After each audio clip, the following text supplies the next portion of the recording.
తన కార్ల పేషెంట్‌ని తీసుకొని పోయి మానవత్వం దాటుకున్న ఆ నాయకుడు.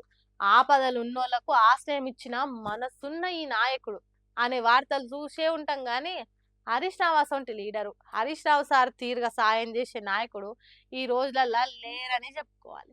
ఎందుకు అంత ఎత్తుకెత్తుతున్నారు అని అపార్థం చేసుకోకుండ్రి.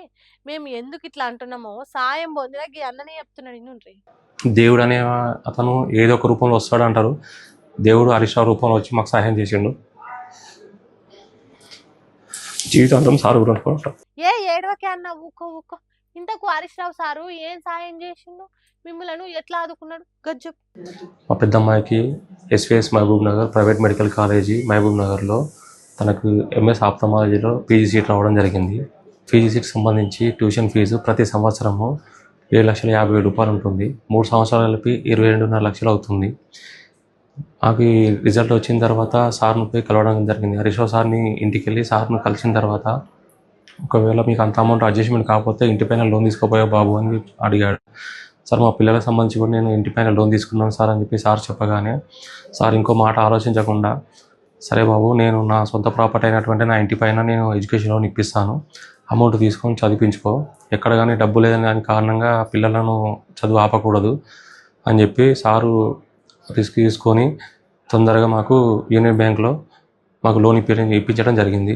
ఇగో గిందుకే కావచ్చు గి అన్న ఏడ్చింది. గిందుకే కావచ్చు హరీష్ రావు సారు గొప్ప లీడర్ అయింది. ఇట్లా ఆపద అని వచ్చిన వాళ్ళకు కాదనకుండా సాయం చేసినందుకే కావచ్చు సిద్దిపేట జనాలు హరీష్ రావు సార్ను గుండెల్ల పెట్టుకున్నది.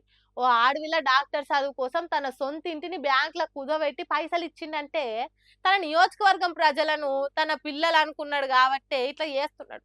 సారు మేడం మాకు మీ సాయం కావాలని ఇంటికి పోతే వాకిట్లనే మాట్లాడి వాపస్ పంపే లీడర్లు ఉన్న ఈ రోజులల్లా సొంత ఇంటి మీద లోన్ తీసి ఇచ్చుడంటే చిన్న ముచ్చట కాదు కదా. ఆ సాయం కూడా అర్జెంటుగా చెయ్యాలంటే దాంట్లో మళ్ళీ అలాట్మెంట్ తర్వాత రిపోర్టింగ్కి 3 డేసే టైం ఇచ్చారు. అందులో 3 డేస్ చాలా కష్టపడి మాకు లోన్ శాంక్షన్ చేశారు. దానికి తోడు ఫస్ట్ ఇయర్లో హాస్టల్కి సంబంధించి కూడా 1 lakh ఇచ్చారు సార్. మాకు చెల్లె వాళ్ళకి జగిత్యాలలో సీట్ వచ్చినప్పటి నుంచి కూడా మాకు చాలా హెల్ప్ చేస్తూనే ఉన్నారు. 3 రోజుల ఫీజు కట్టాలనంటే బ్యాంక్ వాళ్ళకు ఫోన్ చేసి తన ఇంటి మీద లోన్ వచ్చేటట్టు చేసిండట. తర్వాత అటు బ్యాంక్ వాళ్ళకు ఇటు కొంక రామచంద్రం కుటుంబానికి తన ఇంట్లోనే మంచి భోజనం పెట్టిండు. అన్నీ ఏమో గాని చదువుని మాత్రం అశ్రద్ధ చేయొద్దు అన్నట్టు సాయం చేస్తున్నాడు. ఇక చెప్పుర్రి ఈ కాలంలో ఇంతకంటే గొప్ప లీడర్ ఎవరున్నారు? తన ఆస్తిని కుదవెట్టి పేదలకు సాయం చేసేటోళ్ళు ఎంతమంది ఉన్నారు? అసలు ఉన్నారా? హరీష్ రావు సార్ అని నాయకుడు తెలంగాణ జనానికి దొరికిన ఒక వరం అన్నట్టు మాట్లాడుకుంటారు.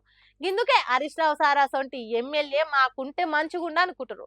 గిట్లనే ఆపదలున్నాం అని వచ్చిన వాళ్ళకు సాయం చేయాలని హరీష్ రావు సార్ను సిద్దిపేట జనం ఇట్లనే గుండెల పెట్టుకోవాలని కోరుకుందాం. ఎన్కుండి ఎన్నుపోటు ఓడిచిండ్రు, మా వాళ్ళే మాకు ఓటేయలేదు, నమ్మిచ్చి గొంతు కోసిండ్రు, పైసలు తీసుకొని ఓటేయలేదు, కుట్రలు వండిండ్రు అనే మాటలు ఇప్పుడు ఊర్ల పొంటి బాగా నడుస్తున్నాయి. ఎన్నికలలో పోటీ చేసి తాకత్కు మించి ఖర్చు చేసిన వాళ్ళ తండ్లాట మామూలుగా లేదు. ఊరు వాట్సాప్ గ్రూప్లల్లా పూటకో వీడియో పెట్టి వాళ్ళ బాధలలో పోసుకుంటుండ్రు. కొందరు ఓడిపోయినా ఓర్పుతోని అన్ని మర్చిపోయి వాళ్ళ పని ఏదో వాళ్ళు చేసుకుంటుండ్రు. కానీ కొంతమంది కంత్రిగాలు ఓటేయలేదని అనుమానం ఉన్న వాళ్ళ మీద కుట్రలు చేస్తున్నారట. ఇక్కడ చూడండి ఏమైందో.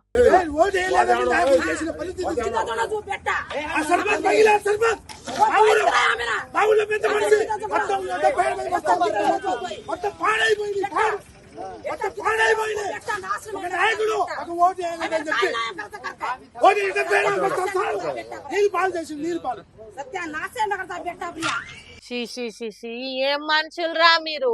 కష్టపడి పండించిన వడ్లను నీళ్ళ పాలు చేస్తారు కదరా, నోటికాడ బుక్కల మన్ను పోసినట్టు చేస్తారు కదరా. ఎన్నికలలో ఓటేయలేదని కచ్చగట్టి 60 వడ్ల బస్తాల మీద నీళ్లు పోసి నడిపిండ్రట. భద్రాద్రి కొత్తగూడెం జిల్లా జూలూరుపాడు మండలం గంగారం తాండల చేసిండ్రట. గిట్లా ఎన్నికలప్పుడు ఎవరో ఒకరు గెలుస్తారు, పబ్లిక్ నచ్చిన నాయకునికి ఓట్లేస్తారు.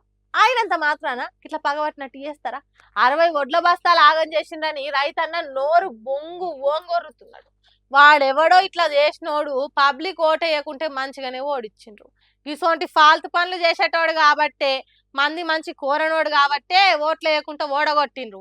బద్మాషాలు కొందరికి ఇట్లా తయారైండ్రు. ఏందో ఊర్ల పొంటి ఓడినా గెలిచినా పబ్లిక్ మంచి కోరాలి, అందరు చల్లగా బతకాలని కోరుకోవాలి. కానీ ఇట్లా చేస్తే ఇంకోసారి ఎన్నికలలో పోటీ చేస్తే జనం గెలిపిస్తారా?